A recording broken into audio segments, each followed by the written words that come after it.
There are only so many seconds in a day, or rather, without starting a sentence with the word there, only so many seconds in a day exist is actually more proper grammar.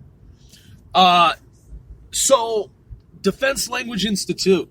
I've been studying the Defense Language Institute for some time as a civilian observer, just watching, peering into, and researching, analyzing. The Defense Language Institute in Monterey, California, has intrigued me for some time, leading up to and after 9/11. I began to find increased interest in less commonly taught languages. Yes, there is an interagency roundtable within the U.S. intelligence community, and there is something, there are what are known as less commonly taught languages. So, looking at that information, taking that into consideration with regard to the Defense Language Institute, which is an organization within the U.S. government that teaches foreign languages to U.S. government personnel. It's not just U.S. military. It's also U.S. intelligence community components. So folks from different agencies. And if I'm not mistaken, this video that I just watched, while it's still fresh in my mind, it said something to the effect of there are 4,000 individuals there at any time during the day or night.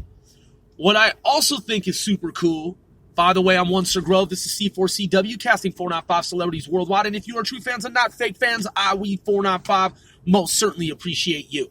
Welcome to the show. The DLI, Defense Language Institute in California, at what is known as the Presidio, the DLI, man, is incredible. And what I was about to say prior to podcast identification was that what I find to be super cool about DLI is that DLI has in part made some of its materials available to the general public. So, for example, shortly after 9/11, there was a time when DLI had some areas of one of its websites open to anyone who was interested in studying North Korean, which is different from South Korean, the dialect of North Korea, and North Korea is a different country on the Korean Peninsula.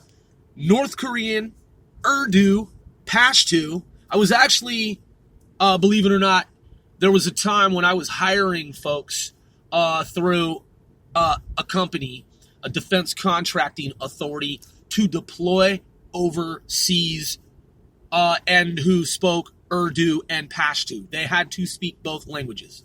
And we were not able to tell them up front that they were to need both languages.